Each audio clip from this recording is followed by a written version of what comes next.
Alright guys, today we're going to talk about 5 types of fuses. You have your fuse distribution block. You have your standard issue fuse that everyone's kind of familiar with. Its cover. You have a slightly different variant of that standard issue fuse that everyone's familiar with. I'll talk more about this one here in a minute. Then you have the breaker, which is a common thing now. We will also discuss this guy in a minute. And then of course you have team no fuse, where, well, your vehicle is the fuse, because if your wire shorts to ground, when your vehicle burns to the ground, the connection will disconnect. So this is your fuse. Let's discuss. Alright, so first with the distribution block. This has its advantages. On this particular block, the power comes in here and here. Make sure I'm correct. Yeah, the power comes in here and here, or can come in and go out, and it makes this block hot. And then you have a fuse that goes here and a fuse that goes here that enables you to have 2 fused outputs to leave. So you would mount this very close to the source of power, very close to the battery. Then you would output your hots here. Now your ground can go in here and go into that internal block right there. And then you have 2 ground outputs here. Now of course you also have power going over here into these 4 fuses, giving you 4 positive terminals that are all fused, and your ground connects here to these terminals, giving you 4 ground terminals that are all nice and conveniently located. But there's a lot of different types of distribution blocks out there. This is only one example, but they all have most of these types of things in common. This particular one has a spare fuse right here, and has a jacked up bolt hole right there. But this is a water resistant fuse enclosure. Yeah, there you go, from Memphis. Now I'm going to give you guys a quick demonstration on how to use this type of a fuse distribution block. So, coming from your battery, let's see here. Will it work? Coming from your battery, you've got a fuse.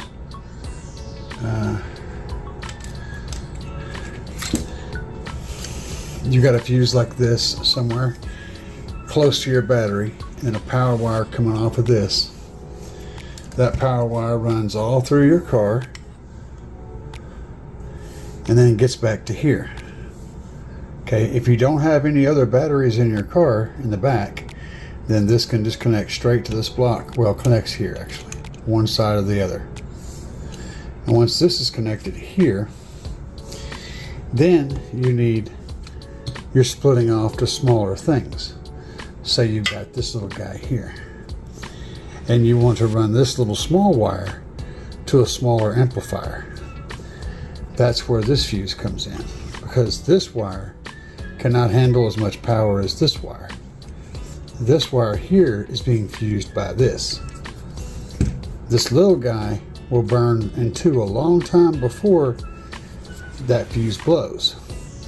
That's why you use a smaller fuse, like this 60 amp fuse right here. It goes in place. So now this wire is fused by the big one near the battery, and then this little wire, wherever it goes, is fused by a 60 amp fuse. It's protected. And if you've got another wire over here running out somewhere, you put whatever size fuse you need here to protect the wire that's over here. so that no matter how small the wire is, it'll be fused properly once it leaves this distribution block. That goes for these guys too.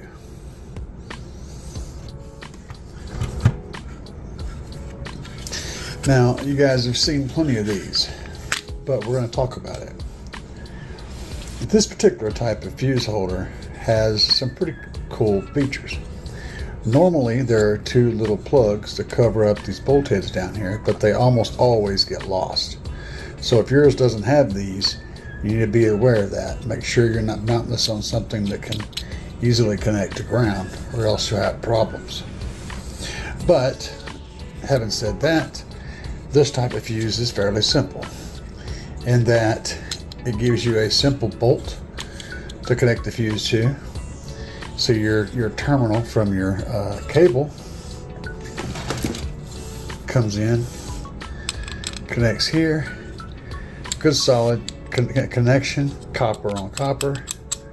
Everything is nice and tight, and they're relatively inexpensive.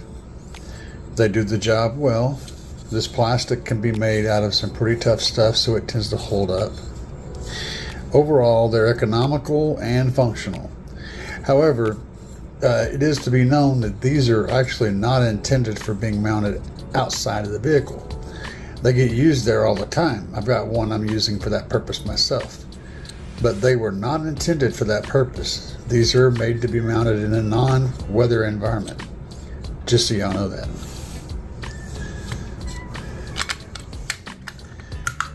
Third down the list. This one is very interesting. This come off of my Tahoe. I took it out for this demonstration. This has been mounted in my Tahoe for about a year and a half. And it had a cable. It was being used. Big power run through it for a year and a half. This exact piece. It was mounted inside my Tahoe near my rear battery bank to protect it. But if you look, this thing is spotless. I mean, spotless. I have not done anything to clean this up. I just took it off, screwed the bolts on. Look at that. There's nothing going on there. No residue, no oxidization, nothing. This is a perfect piece. You would think it was brand spanking new and had never been taken out of the box, including the top. Just like that. So, what do I think about this? Well, after a year and a half, it looks perfect. Now, what's the difference between this and this? Well, first of all, this burned up fuse holder uses set screws, wherever they are on the side. Yeah, it uses a set screw to tighten in the wire, which creates a poor connection. You can see I'm pulling that out quite easily with my hand. And it also uses plated metal blocks here. And you can see what that causes. Not good. This type of connection uses bolts. And whenever you properly crimp the bolts, and by the way, these washers, these nuts, have a lock washer feature on the bottom of them, so they stay locked, they don't loosen.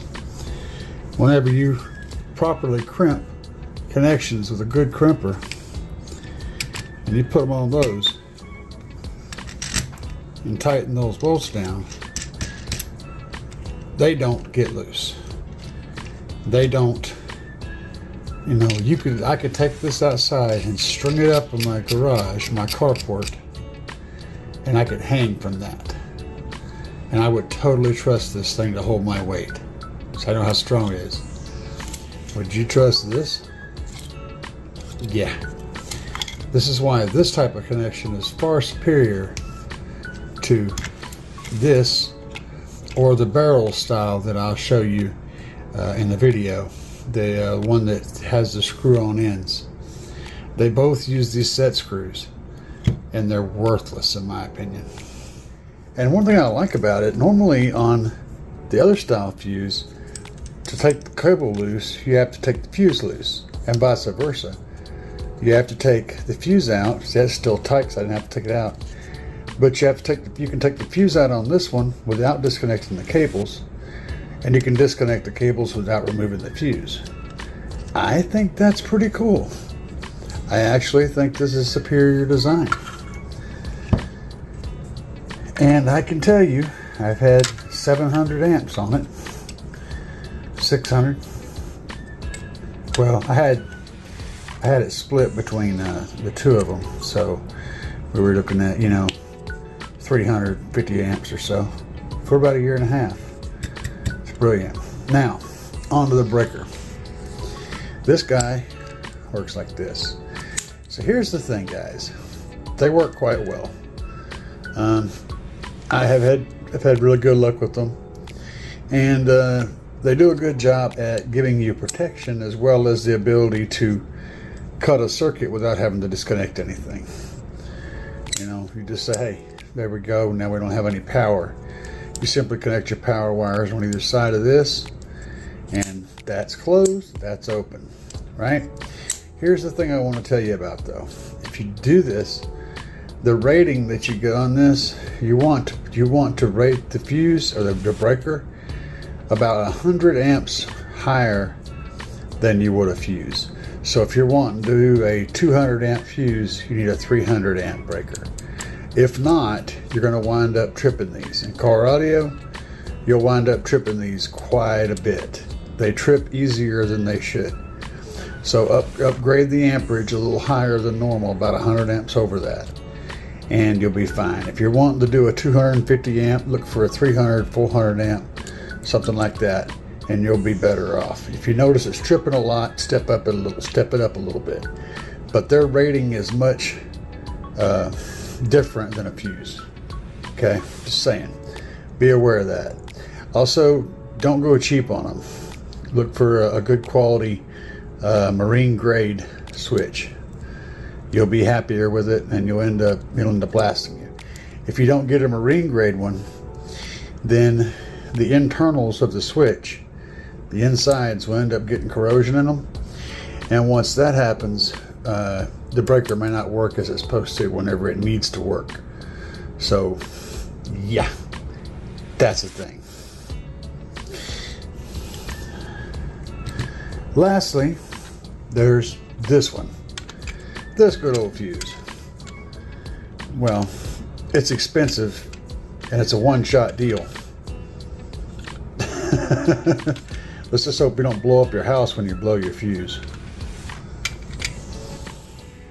There is also this type of fuse, and I don't have any of these because I absolutely hate these fuses. They are far too easy to not get connections good and cause problems. The wire goes in the end, and then you use the set screw to hold it, and then this whole thing has to be screwed in tight to get a good connection with this fuse. And it has a tendency to not have a good connection, and then you wind up with these things melting. I highly suggest that you never use these style of fuses.